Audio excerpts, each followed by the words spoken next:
নমস্কার বন্ধুরা, আজ চলে এসেছি আবার একটা রেসিপি নিয়ে। এঁচোড় দিয়ে এঁচোড় চিংড়ি, কিন্তু আমি একটু অন্যভাবে করার চেষ্টা করেছি। আপনারা দেখুন, কড়াইতে আমি সর্ষের তেল দিলাম, তার মধ্যে রসুন কুচি দিয়ে আর একটু আদা কুড়িয়ে দিয়ে দিলাম। একটু নাড়ি চাড়িয়ে আমি পেঁয়াজটাকে ভালো করে কুচি করে নিয়ে তার মধ্যে দিয়েছি। পেঁয়াজটা একটু নুন ছড়িয়ে ভাজা ভাজা হওয়ার পরে চিংড়ি মাছগুলো কুচিয়ে নিয়ে তার মধ্যে দিয়ে একটু ভাজা ভাজা করলাম। এদিকে আমি এঁচোড়টাকে একটু ভাবিয়ে নিয়ে কুড়িয়ে নিয়ে রেখেছিলাম ঝুরঝুরে করার জন্য। আমি চটকে নিয়ে নিই। এবার আমি যে মশলাগুলো ভাজলাম সেটা এঁচোড়ের মধ্যে দিয়ে আমি বাইন্ডিং এর জন্য বেসন দিলাম, আর নুন, মিষ্টি, জিরে গুঁড়ো, ধনে গুঁড়ো, লঙ্কার গুঁড়ো, এগুলো সব দিয়ে ভালো করে আমি ওটাকে মাখলাম।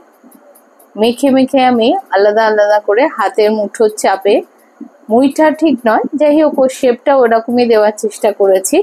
দেখতে যাতে ভালো হয়, একটু অন্যরকম দেখতে হবে, খেতেও অন্যরকম হবে। আমি একটু আলু চাল দিইনি, ওর মধ্যে আলু ছাড়াই করেছি।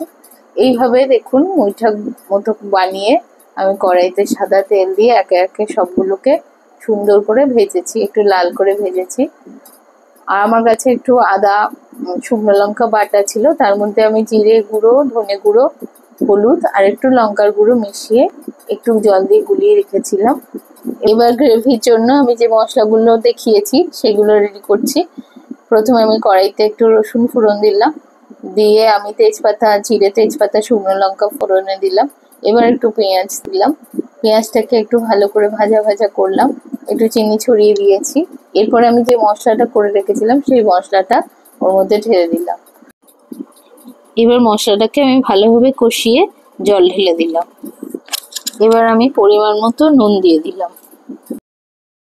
ভালো করে ফুটে মশলাটা যখন হয়ে গেল, আমি দেখলাম আমার ঝোলটা মোটামুটি রেডি হয়ে গেছে। তখন আমি ভাজা বড়াগুলো তার মধ্যে দিয়ে, ওপর দিয়ে টক দই দিয়ে একটু ফুটিয়ে গরম মশলা ছড়িয়ে নামিয়ে নিলাম। দেখুন একদম রেডি আমার এঁচোড় চিংড়ির কোপ্তা।